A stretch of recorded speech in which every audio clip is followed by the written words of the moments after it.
Have you ever walked into a gym and felt completely overwhelmed by the choice between dumbbells and machines? I know I have. You see those intimidating dumbbells sitting there, and then you look at the sleek, safe-looking machines, and you think to yourself, which one is actually going to give me the results I want? This debate has been going on for decades, and honestly, most people are getting it completely wrong.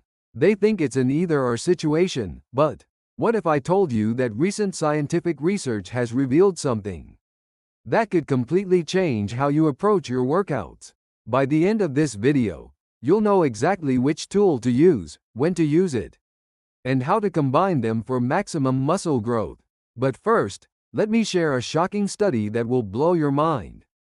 In 2023, researchers at the American Sports Science Institute conducted a fascinating experiment. They took two groups of people and had them train for 12 weeks, using the exact same weight and representative ranges. One group saw a 23% increase in muscle mass, while the other group only gained 8%. Same weight, same time period, completely different results. What made the difference? Let's start with machines, because that's where most people begin their fitness journey. And honestly, there are some really good reasons for that. Machines are incredibly safe. You don't have to worry about dropping weights on yourself, and the movement path is pretty much fixed, which means less chance of injury.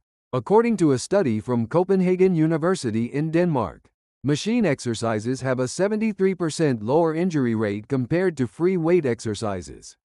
That's huge, especially if you're just starting out, or if you're coming back from an injury. But here's where it gets interesting. Machines also allow you to isolate specific muscles with laser precision. Want to target just your quadriceps? Hop on the leg press. Need to work on your lats? The lat pull-down machine has you covered. This isolation can be incredibly valuable when you're trying to bring up a lagging muscle group, or when you're doing rehabilitation work. However, and this is a big however, there's something crucial that machines can't give you: real-world functionality. Think about it. When do you ever move in real life the way a machine forces you to move? When you're carrying groceries, climbing stairs, or playing with your kids, your body works as an integrated unit, not as isolated muscle groups. This is where dumbbells start to shine. A 2022 study from Harvard Medical School found something remarkable. When people performed the same exercises with dumbbells versus machines, the dumbbell group showed 340% higher core muscle activation. Why? Because when you're holding dumbbells, your body has to work overtime to stabilize itself. Think about doing a dumbbell bench press versus a machine chest press. With the machine, you're lying back, the path is fixed, and all you have to do is push. But with dumbbells, your shoulders have to stabilize, your core has to engage, and dozens of small stabilizer muscles have to fire, just to keep those weights moving in the right direction.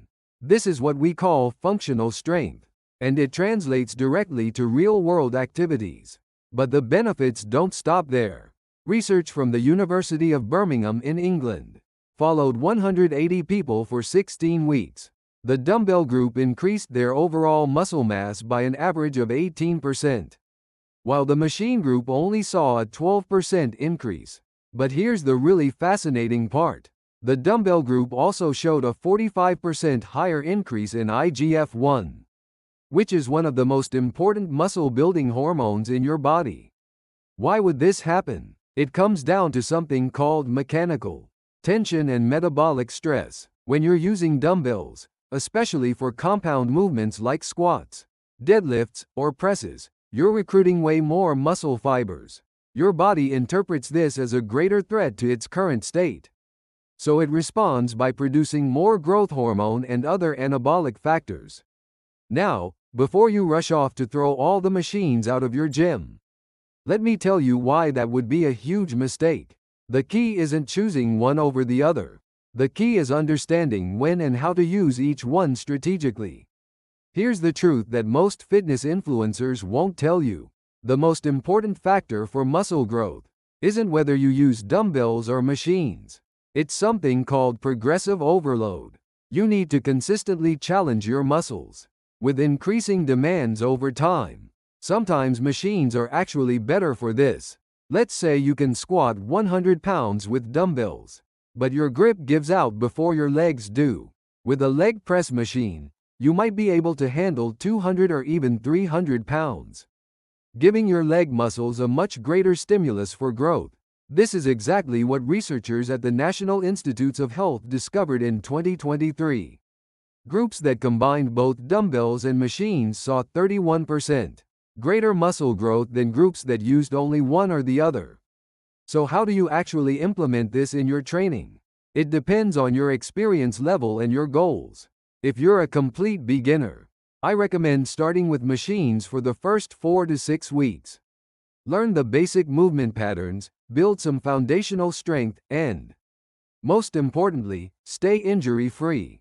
During this phase, focus on machines like the leg press, chest press, lat pull-down, and shoulder press. Get comfortable with the feeling of resistance training and establish a consistent routine. Once you've built that foundation, start incorporating dumbbells gradually. Maybe replace one machine exercise per workout with a dumbbell version. For example, if you've been doing machine chest press, try dumbbell chest press instead. The key is to start with lighter weights than you think you need. Your stabilizer muscles need time to catch up. For intermediate trainees, I recommend a 60-40 split. 60% of your exercises should be compound movements with dumbbells, and 40% should be isolation work with machines. This gives you the best of both worlds.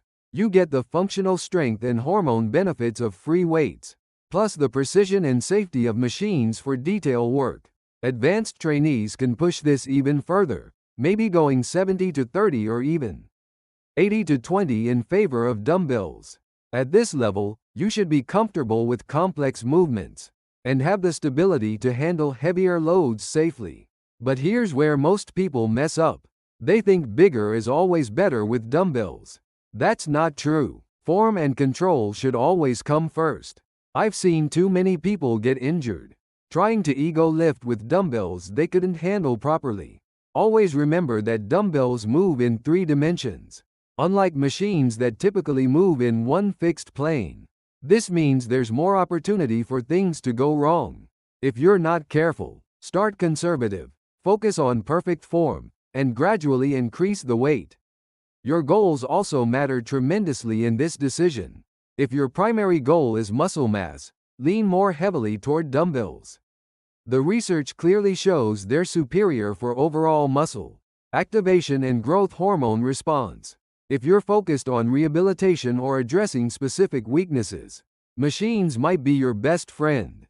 They allow you to target exactly what needs work, without compensation from other muscle groups. For strength development, you'll want to use both. Machines can help you overload specific muscles beyond what dumbbells allow, while dumbbells teach your nervous system to coordinate complex movements under load. Let me give you a practical example of how to structure a chest and triceps workout using this combined approach. Start with dumbbell bench press for 4 sets as your main movement. This hits your chest, shoulders, and triceps, while forcing your core and stabilizers to work. Follow that with machine chest press for 3 sets. Now you can really focus on squeezing every last bit of effort out of your chest muscles without worrying about stabilization. Finish with machine triceps pushdowns. Your triceps are already fatigued from the pressing movements, so the machine allows you to safely isolate them for maximum growth stimulus. This is just one example, but you can apply this same principle to every body part.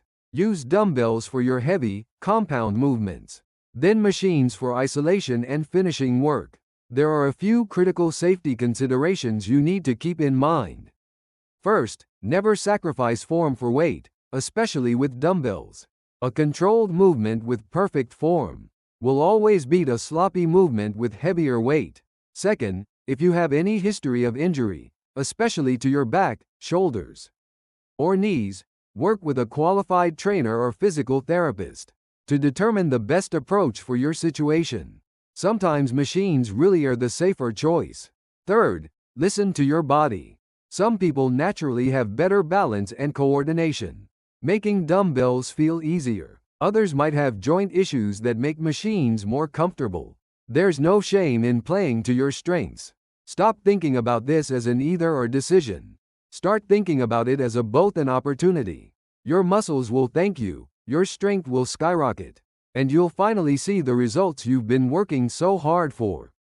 If this video helped clarify the dumbbell versus machine debate for you, make sure to subscribe for more evidence-based fitness content. Drop a comment below and let me know which approach you're going to try first. Until next time, keep lifting and keep growing.